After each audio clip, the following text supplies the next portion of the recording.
never could have come this far. I took the good times, I'll take the bad times, I take you just the way you are. Benvinguts, com sempre, als Singulars. Ja saben que en aquest programa ens agrada escoltar més que parlar, escoltar professionals diversos que de forma desinteressada ens transmeten els seus coneixements. Vostès ens han dit, a través de diferents correus, al nostre blog, al Facebook, etc., que una de les coses que més aprecien de Singulars és que gairebé sempre tens la impressió que te'n vas a dormir havent après alguna cosa nova. Doncs bé, avui crec que també serà així. Avui tenim el plaer de presentar-los un dels neurocientífics i divulgadors més prestigiosos d'Espanya. Es tracta de Francisco José Rubia, autor, entre d'altres, del Cerebro nos engaña, Manual de Neurociencia, ¿Qué sabes de tu cerebro?, El fantasma de la libertad i El sexo del cerebro. Rubia és catedràtic de la Facultat de Medicina de la Universitat Complutense de Madrid. La seva especialitat és la fisiologia del sistema nerviós, a la qual s'ha dedicat més de 40 anys. Feta la presentació, comencem. Bona nit, doctor. Gracias por haber vingut al programa Singulars. Encantado. Ya ve usted que le recibimos con una imagen y un interrogante en el cerebro. Así. Doctor, en una escala del 1 al 100, ¿cuánto sabemos hoy del cerebro? Yo creo que no llega al 10%. ¿Solo el 10? Yo creo que ni siquiera llega al 10, ¿eh? Que ni siquiera. Bueno, pues vamos a hablar de este 10, ¿de acuerdo? De acuerdo. ¿Me acompaña, por favor? Doctor, he preparado la entrevista basándome en dos libros. Bueno, un libro, este, sí. ¿Qué sabes de tu cerebro? Y un artículo, extenso artículo que usted publicó en la Revista de Occidente del mes de enero sobre libertad y cerebro. ¿Le parece bien? Me parece perfecto. ¿Empezamos con la libertad? Muy bien. ¿Por qué dice usted que no somos realmente libres? Que la libertad, es decir, de acción y de decisión, parece ser una ficción. Bueno, es la interpretación de unos resultados de experimentos que se realizaron hace ya varias décadas, primero en California, luego se repitieron en Inglaterra y hace 3 años se han repetido también en Alemania.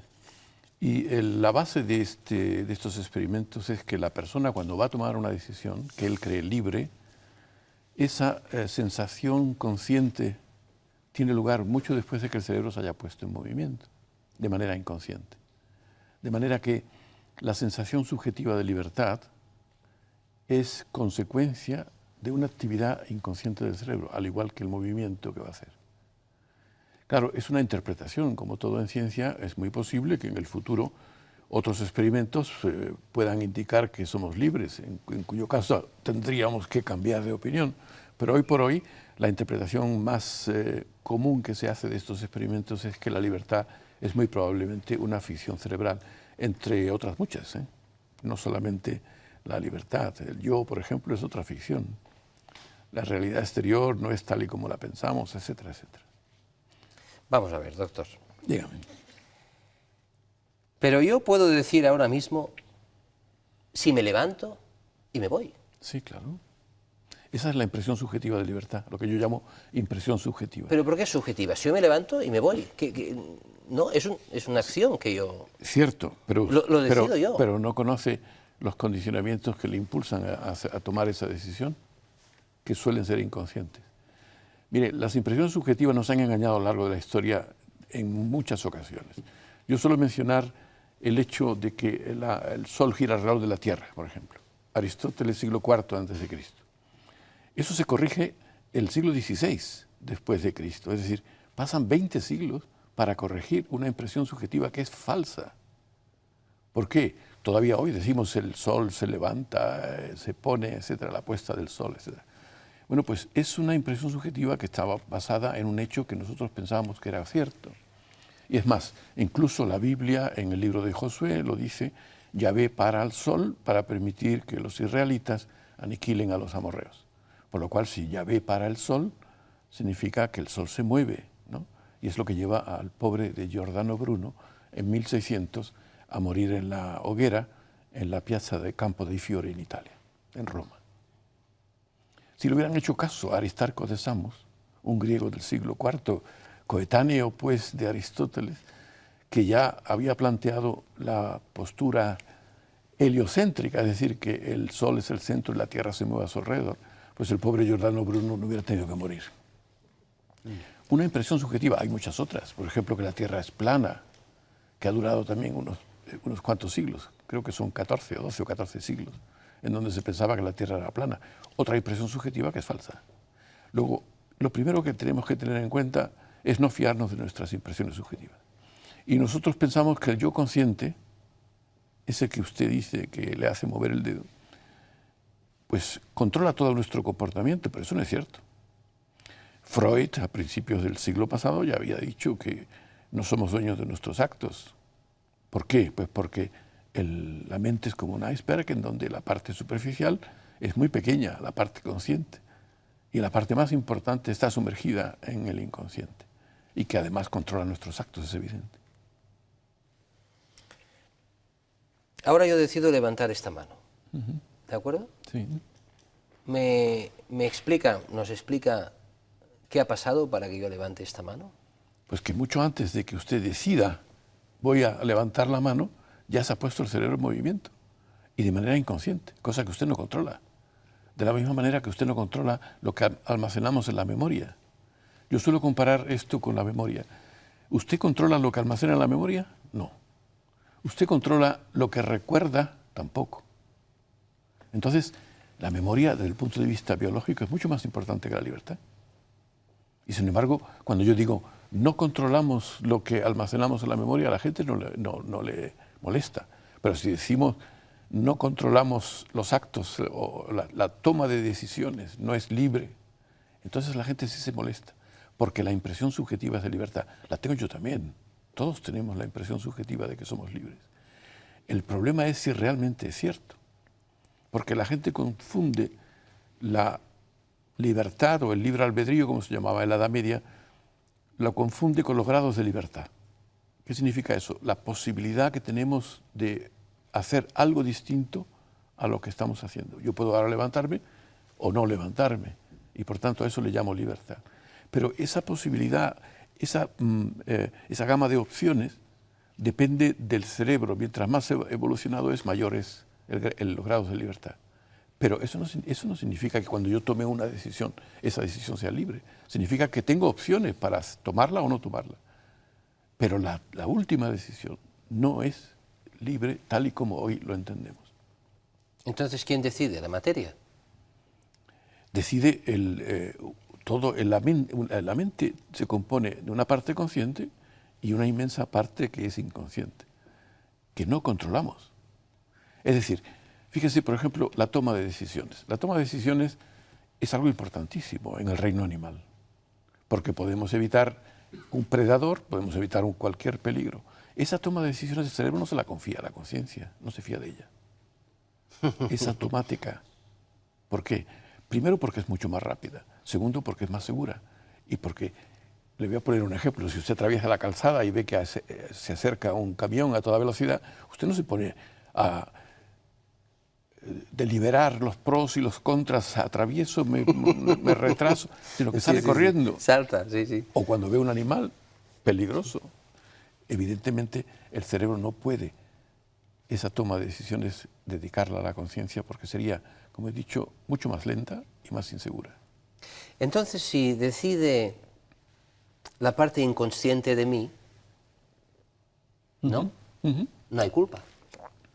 Bueno, evidentemente, si estos ¿No? experimentos o estas hipótesis sobre los experimentos se confirman, significa que evidentemente la culpabilidad, la imputabilidad, la responsabilidad, el pecado, por ejemplo, en las religiones abrahámicas, pues no serían tal y como nosotros pensamos que son. ¿Y eso qué significa? Bueno, desde el punto de vista penal, evidentemente la persona que delinque y que transgrede las normas que la sociedad se ha impuesto, pues sería castigado igualmente. Lo único que cambiaría sería la impresión que nosotros tenemos de esa persona. La gente se asusta de pensar que la responsabilidad significa que ya los criminales van a salir a la calle sin problemas. No, no es cierto. ¿Por qué? sea o no responsable la persona que ha transgredido las leyes, hay que castigarla. Lo hacen los primates no humanos, lo hacen los chimpancés, lo hacen los orangutanes, etc. Castigan a aquel que transgrede las reglas sociales que la comunidad se impone a sí misma para poder sobrevivir, a fin de cuentas. Porque estos animales son sociales igual que nosotros. Pero, profesor, ¿usted se imagina la religión católica? Lo digo porque es la que la mayoría de ciudadanos de España practica. Le dice que la culpa no existe. Bueno, la religión católica... ¿Que sin culpa no hay religión? La religión católica, yo cuando era pequeño, el infierno era una cosa muy importante. Terrible. Pero eso ha cambiado, ¿no? Dentro de para algunos. De la religión católica. No, porque ahora resulta que el Papa Juan Pablo II ha dicho que el infierno no es un lugar, que es una cosa pensada, pero que no es un lugar donde el infierno donde haya muchas llamas y sufrimientos, etc. Luego es posible que también, a lo mejor, pueda cambiar también el concepto de pecado, ¿por qué no? Fíjese que el pecado, sobre todo el pecado original, es algo que llama la atención. Porque si no somos culpables, encima, nosotros somos culpables de algo que tampoco hemos cometido dentro de ese concepto del pecado original, sino que lo han hecho nuestros padres o nuestros antecesores. Lo cual yo creo que con el tiempo cambiará sin duda ninguna. Es un concepto para mí obsoleto. ¿Qué es la responsabilidad moral? Bueno, la moral es otra historia que se está estudiando desde el punto de vista de la neurociencia últimamente, y se está averiguando que realmente los conceptos morales no es algo que se haya escrito por el dedo divino en las tablas de la ley en el monte Sinaí, sino que están inscritas en nuestro cerebro, es decir, es el fruto de la evolución. ¿Por qué? Pues porque se ha descubierto que el altruismo recíproco, la compasión, la consolación y todas estas cosas que nosotros consideramos morales y buenas, ya existen en primates que nos han precedido en la evolución. Los tienen los chimpancés y los bonobos en África Ecuatorial, etc. Es decir, la moralidad es probablemente heredada, es algo que nosotros heredamos. Tenemos una predisposición a la moral innata, en mi entender. ¿Innata? Sí, claro, heredada de los animales que nos han precedido. ¿Por qué? Pues porque esos animales también tienen ese tipo de moralidad. Y luego después, naturalmente, la cultura modela esos conceptos innatos, al igual que lo hace con todas las facultades mentales. Por ejemplo, tenemos una predisposición genética para el lenguaje, pero luego depende, nosotros aprendemos el lenguaje allí donde hemos nacido y de acuerdo con la cultura en la que estamos inmersos, ¿no? Pero las reglas gramaticales son innatas. Antes ha hablado de ello. ¿Controlamos la memoria? No controlamos la memoria. ¿Para nada? Pero nadie... Bueno, algunas veces cuando queremos recordar nos cuesta mucho trabajo, ¿no? Recordar sobre todo a una edad avanzada. Pero lo que almacenamos en la memoria... ¿Por qué me mira a mí cuando habla de edad avanzada? No, estaba pensando en mí mismo. No se preocupe. Lo que almacenamos en la memoria, que es importantísimo, porque es que, fíjese, cuando nosotros percibimos algún estímulo en el medio externo, lo primero que hacemos es consultar la memoria para ver si ese estímulo es peligroso, si tenemos que huir, si tenemos que reaccionar de una manera determinada ante él. Bueno, pues esa memoria que es tan importante para la supervivencia, lo que almacenamos en ella está controlado por el cerebro emocional, que es inconsciente. No tenemos control ninguno, usted no tiene control, yo tampoco, sobre lo que hemos almacenado en la memoria. Y lo hacemos de acuerdo con las emociones, ¿no? Es decir, mientras más la carga emocional sea mayor, más firmes se almacenan los datos, los eventos del mundo exterior en nuestra memoria. Pero no tenemos control sobre ello. Pero, en cambio, no tenemos control, pero sí antes de... Perdón. Sí, no, es que eso a la gente no le llama la atención. Y repito, la memoria es más importante que la libertad para la supervivencia del organismo. Y a la gente no le llama la atención que eso no lo controlemos conscientemente. Sin embargo, cuando decimos, es probable que no tengamos libertad, es decir, que el yo consciente no controle nuestra toma de decisiones, entonces ya nos rajamos las vestiduras porque la impresión subjetiva es muy fuerte de que somos libres. Bueno, que somos libres o la palabra libertad. que también es emocional. Bueno, ¿Verdad? habrá lo Pero mejor la palabra memoria... Es muy probable, le doy la razón con respecto a las palabras, porque la mayoría de las palabras que utilizamos todavía pertenecen a lo que se llama psicología popular, que en general no tienen un correlato neurobiológico. Le pongo un ejemplo. Hemos hablado siempre de la memoria como si fuese algo único. Estamos cada vez descubriendo más tipos de memoria. Memoria a corto plazo, a largo plazo, memoria instrumental, operativa, etc. O lo mismo ocurre con la inteligencia. Hemos pensado que la inteligencia es una cosa única. No es una cosa única. Recuerde al psicólogo de Harvard, ahora mismo no me acuerdo, creo que es Howard el apellido. Gardner, perdón, muchas gracias. Pues ese señor descubre 7 tipos de memoria, cosa que además ya lo sabíamos nosotros porque en España hubo un escritor que había descrito también diversos tipos de memoria. No le llamaba así, pero digo de inteligencia, no le llamaba así. ¿Inteligencias múltiples? Sí, los ingenios, le llamaban los ingenios. Pero además Howard Gardner lo cita, ¿no?, a este español, ¿no? Es decir, estos términos que pertenecen a la psicología popular muy probablemente cambiarán con el tiempo. ¿Por qué? Pues porque no hay una correlación clara con lo que estamos descubriendo en neurociencia, ¿no? Antes ha dicho que las emociones ayudan a grabar con más fuerza en nuestra memoria, ¿no? Sí. ¿Qué es la memoria emocional? Bueno, memoria emocional es una parte de la memoria, pero que en realidad yo ese término no lo utilizaría, porque es imposible separar las emociones de la memoria. La memoria emocional es, por así decirlo, una repetición. No, inteligencia emocional. Ah, inteligencia. Perdón. Inteligencia emocional. Inteligencia emocional, pues, es un término que a mí no me gusta, personalmente, porque significa, bueno, pues poder entender lo que las personas sienten, las emociones que ellos transmiten, etcétera. Cosa que ya tenemos también en el cerebro, una serie de neuronas que están dispuestas para ello, las neuronas espejo que se llaman. Una parte de ellas están al servicio de entender lo que los demás sienten, lo que los demás quieren expresar, las intenciones de los demás, cosa que para la supervivencia, como comprenderá, es absolutamente imprescindible, ¿no? Pues eso ya lo acabamos de descubrir a finales de los años 80 en Italia, en la Universidad de Parma. Rizzolatti, un compañero mío que conozco hace muchos años, y colaboradores han descubierto que hay unas neuronas en el lóbulo frontal que se encargan de eso, de entender lo que los demás quieren decir, lo que los demás quieren expresar emocionalmente. Claro que educar esas neuronas, yo lo veo muy difícil, por eso el término de inteligencia emocional de Daniel Goleman a mí no me parece muy acertado. Dejemos la libertad y el cerebro y hablemos de qué sabes de tu cerebro, ¿de acuerdo? Muy poco. Sí, ha dicho de nada, sí. apenas un 10%. Sí, ¿sabe por qué? ¿Por qué digo eso? Porque las cosas más importantes están sin descubrir. Por ejemplo, ¿cómo es posible que la actividad neuronal dé origen a la mente?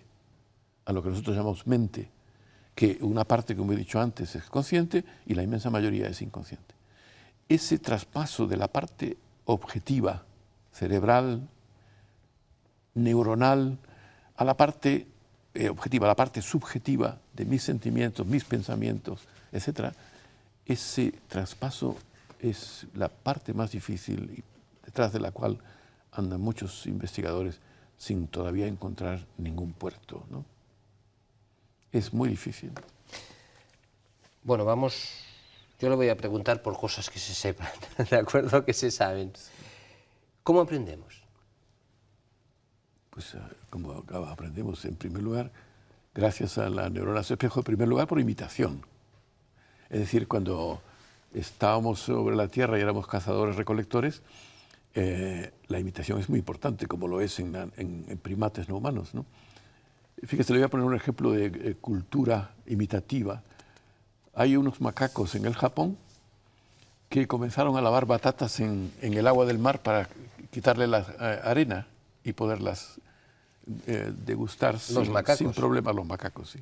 Bueno, pues este procedimiento de lavar las batatas para quitarles la arena se extendió horizontalmente a todos los macacos del archipiélago japonés.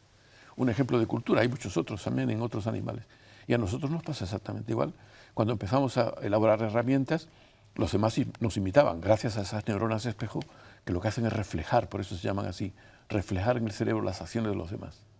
Cuando nosotros decimos, yo me coloco en la piel de otro, está justamente diciendo, no que se está colocando en la piel, sino que todo lo que el otro hace y siente está reflejándose en nuestro cerebro y por tanto lo podemos entender. Algo que el director de teatro Peter Brook en Inglaterra dijo, ahora la neurociencia está descubriendo lo que ya sabíamos en el teatro hace mucho tiempo. ¿Qué es el sexto sentido? El sexto sentido se le puede llamar de muchas maneras, se le llama intuición, se le llama corazonada, se le llama de muchas maneras.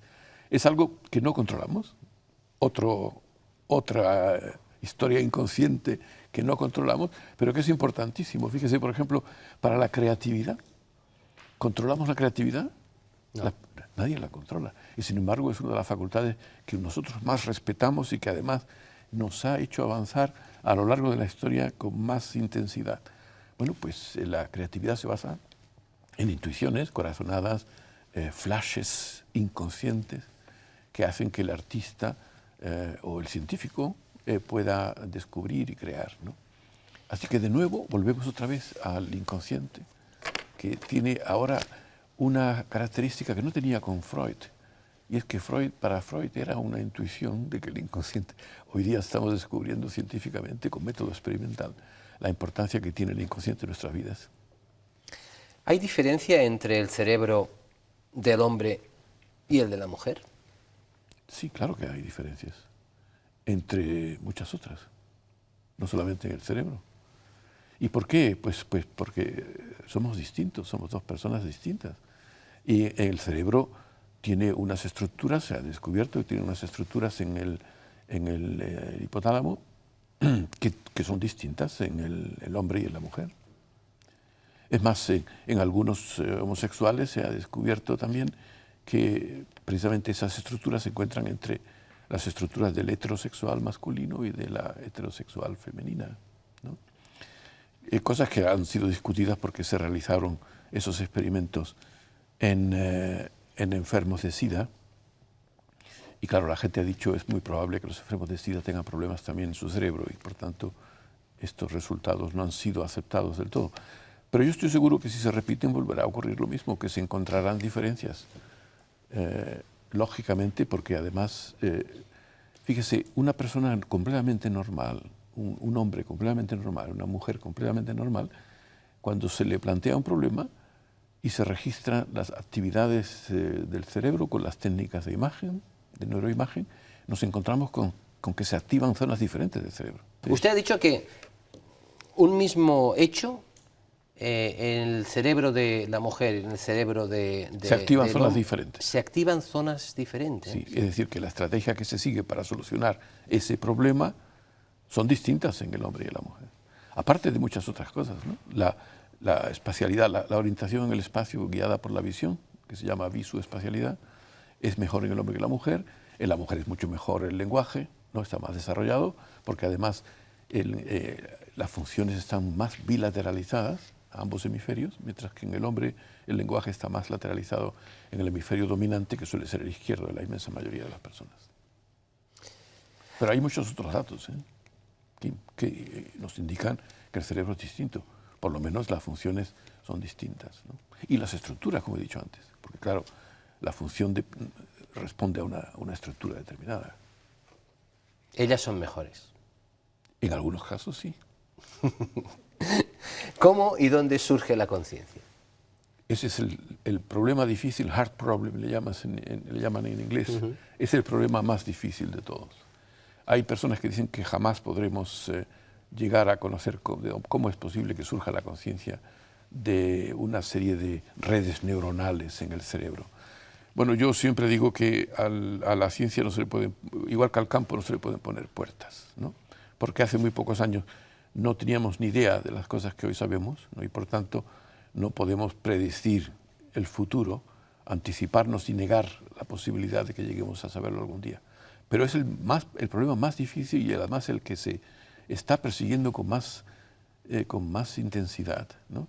Lo planteó Francis Crick, el que descubrió el ADN, en su libro sobre, porque él se convirtió, por así decirlo, a la neurociencia, lo mismo que Christoph Koch, que es un alemán que se fue a trabajar con Francis Crick a Estados Unidos y que también está completamente volcado en intentar solucionar ese problema, aparte de muchísimos otros investigadores. Es un problema enormemente difícil, ¿no? Defina conciencia. Eso es muy difícil. De definir. Sí, porque a la gente lo suele hacer idéntica la conciencia a la autoconciencia, ¿no? Es decir, el sentirse que uno es tal y como es, ¿no? Pero eso lo tienen los animales también. Es decir, por ejemplo, reconocerse en un espejo, ¿no? Reconocerse en un espejo como muestra de la autoconciencia es algo que tienen los animales, lo tienen los delfines, los chimpancés, los bonobos, las ballenas azules, los cachalotes. ¿Tienen conciencia los animales? No lo sabemos. Yo les he preguntado, pero no contestan. Es un problema. ¿Sabe lo que me encanta de los neurocientíficos? Es que ustedes lo que no saben dicen, pues eso no se sabe. Y eso me encanta. Hombre, pero eso pero está muy bien, que está muy bien. Eso debería ser de todos los científicos. La ciencia precisamente sabe perfectamente que hay muchísimas cosas que estamos por saber, y no solamente eso, sino cada vez que se sabe algo se abren nuevas puertas, con lo cual cada vez sabemos menos de lo que tenemos que saber. Pero sí que se han hecho estudios sobre animales al respecto. ¿Sobre qué? ¿Sobre la conciencia? Sobre sí. Yo creo que he leído en su propio libro algo de esto. Sí, claro. Ya he dicho que lo de la autoconciencia, desde luego, no se puede equiparar a la conciencia si consideramos la conciencia como algo humano. El problema es que el ser humano ha estado siempre muy orgulloso de sí mismo y se ha creído el centro de la creación y el centro del mundo, etc. Y todo esto se está desmoronando porque la ciencia está avanzando. Y entre ellos la conciencia, la autoconciencia, por ejemplo, últimamente se ha descubierto en la elefanta Gepi, que le colocaron un espejo, le pusieron una mancha en la cabeza y con la trompa se la estuvo quitando mirándose al espejo, ¿eh? Igual que nosotros hacemos por la mañana cuando nos acicalamos. Es decir, ¿eso qué significa? Significa que es consciente. Bueno, el cerebro del elefante es mucho mayor que el nuestro. Claro que hay que ponerlo en relación con el peso corporal, pero el cerebro del delfín está mucho más desarrollado, el cerebro del cachalote igualmente. Y por tanto, es muy probable que estos animales tengan autoconciencia, o sea, una conciencia que probablemente no sea igual a la nuestra, pero muy parecida. Muy parecida porque el cerebro así lo indica. ¿Cuándo se desarrolla el sentido del yo? Muy pronto, a partir de los 2 años y medio, 3 años en el niño, se desarrolla ese sentido del yo, lo cual indica que el sentido del yo es un problema de desarrollo de la maduración neuronal. Es decir, que se necesitan determinadas redes neurales para producirlo. No conocemos cuáles son estas redes, pero sí sabemos que el yo como tal no existe como centro en el cerebro. Es decir, para decirlo con otras palabras, el yo probablemente es otra ficción. Otra ficción. Otra ficción cerebral. Cosa que además, la libertad, el yo. Cosa además que Virginia Woolf ya lo había barruntado, pero mucho antes de Virginia Woolf, en los Vedas, ya se decía que el yo era maya, ilusión. Y los Vedas se remontan a hace 1500 años más o menos. Y ahora la neurociencia está llegando a redescubrir lo que ya sabían los hindúes en aquella época. ¿Es cierto que los colores no existen en la naturaleza? Por supuesto que no. Ni los colores, ni los gustos, ni los sabores, en fin, todo lo que los órganos de los sentidos nos aportan son potenciales eléctricos que son exactamente iguales de dónde procedan, si proceden del ojo, si proceden del oído, si proceden del gusto, del tacto, etc. Entonces, ¿quién atribuye a esos potenciales, que son todos iguales, el sentido, esto es rojo, esto es verde? La corteza cerebral. Pero eso no es nuevo, estamos redescubriendo, repito, lo que ya sabían, por ejemplo, Descartes, cuando decía que las sensaciones secundarias eran producto del cerebro, o más tarde, en el siglo XVIII, Giambattista Vico, un filósofo napolitano, que decía, si los sentidos son activos, entonces nosotros creamos los colores al ver, los gustos al gustar, los olores al oler, etcétera, etcétera. ¿Eso qué significa? Significa que la realidad externa que nosotros pensamos que está todo fuera es en su inmensa mayoría creación cerebral. Por cierto, la física cuántica también lo dice. El observador está creando el experimento, está creando si la partícula va para allá o para allá. Es decir, estamos prácticamente equivocados también con respecto a lo que llamamos realidad. ¿Podríamos vivir sin dolor? Depende, realmente en el pasado no, porque el dolor es una alarma que el sistema nervioso tiene a su disposición, o el organismo, para avisarnos de un peligro, de una enfermedad, etc. Por tanto, ha sido importantísimo para la supervivencia. Hoy día quizás no será tan importante, pero yo creo que sigue siéndolo. Por ejemplo, si tenemos un accidente o si tenemos una enfermedad y no nos avisa el dolor, no vamos a intentar curarla, ¿no? Es decir, que vivir sin dolor es muy peligroso. Hay una enfermedad, tabes dorsalis, en donde el paciente pierde la sensación del dolor porque las vías dolorosas, no me refiero a Jerusalén, las vías dolorosas del dolor en el sistema nervioso, están cortadas o están inutilizadas. Ese paciente nunca ha sobrevivido mucho tiempo, porque si se quema no se entera. Y si tiene un accidente tampoco se entera. Es decir, que para la supervivencia el dolor seguirá siendo importante, como lo ha sido en el pasado. No tanto como en el pasado, pero sí lo sigue siendo. ¿Tiene el cerebro un reloj interno? Uno no, varios. Y por tanto, lo que es curioso es que no sabemos el tiempo, por ejemplo, el tiempo subjetivo, lo que nosotros decimos que es tiempo, está de acuerdo con uno de los relojes. Desde luego parece que no está de acuerdo con ninguno.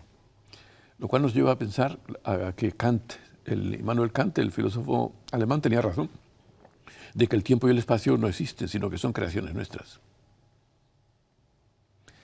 Y en la física tampoco están de acuerdo los físicos de si existe el tiempo o no.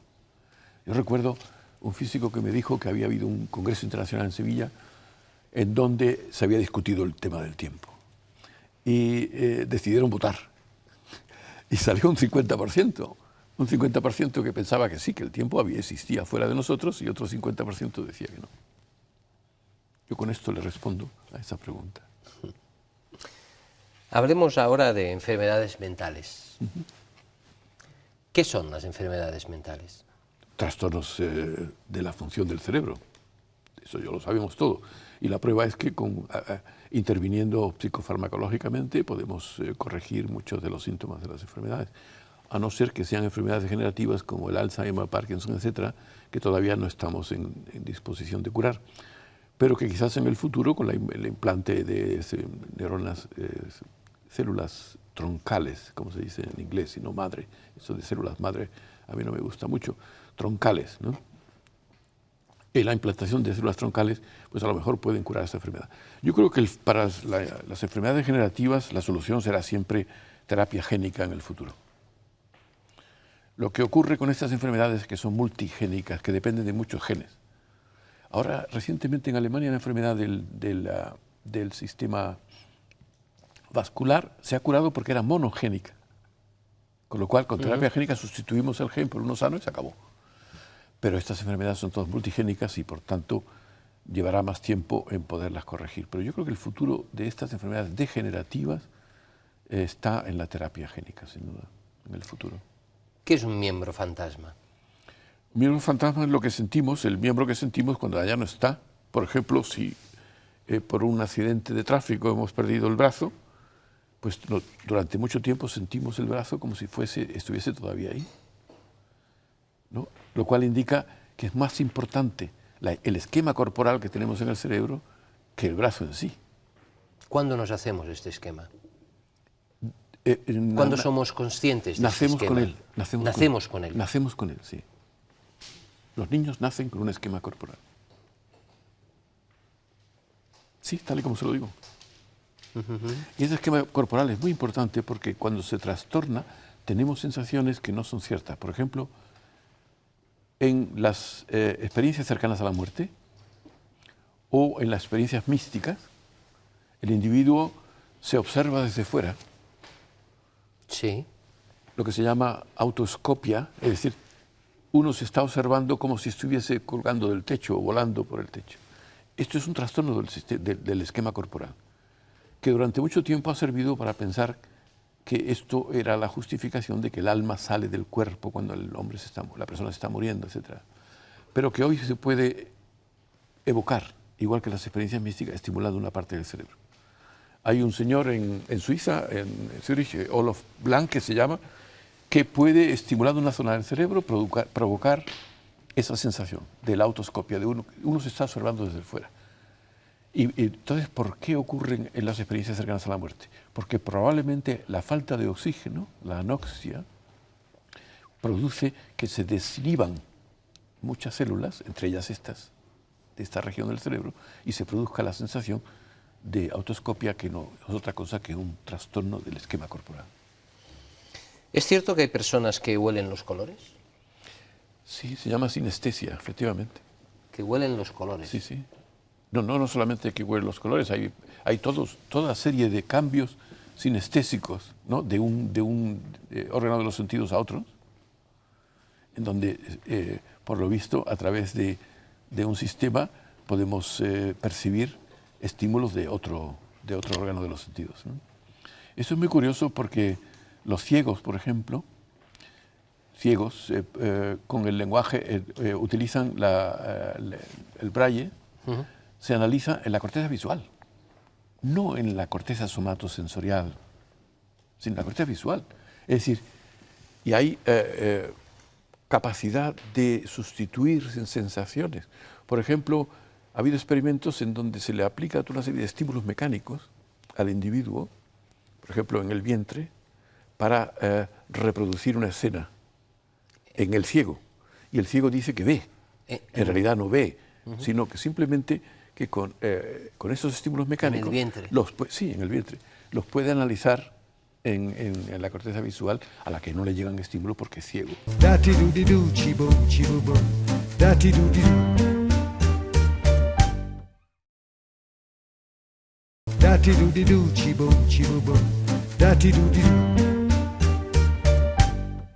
Última pregunta antes de pasar a la despedida del programa de hoy, que hemos preparado una despedida de categoría, para usted, doctor.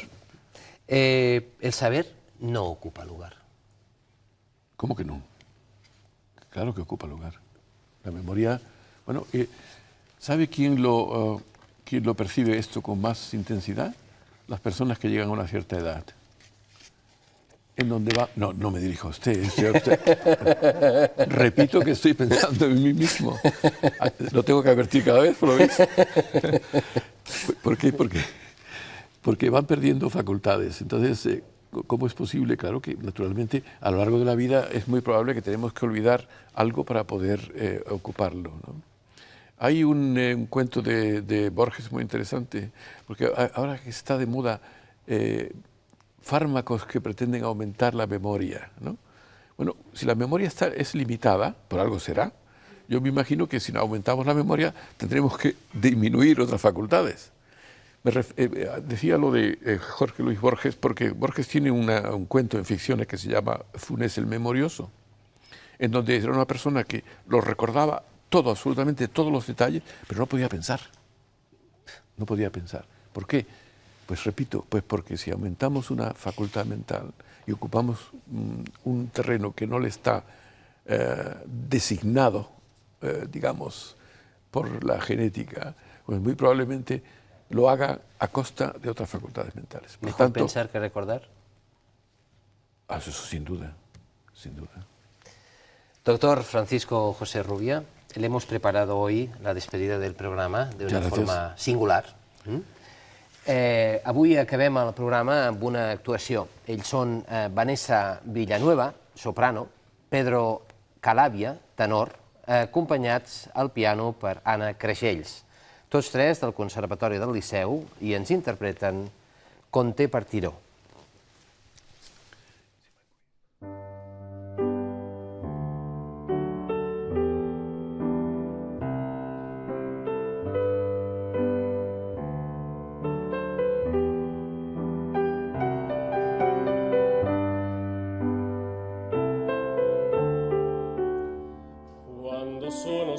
sogno all'orizzonte mancano le parole. Sì, lo so che non c'è luce in una stanza quando manca il sole. Se non ci sei tu con me, su le finestre mostrai tutto il mio cuore che hai acceso. Chiudi dentro me la luce che hai incontrato per strada.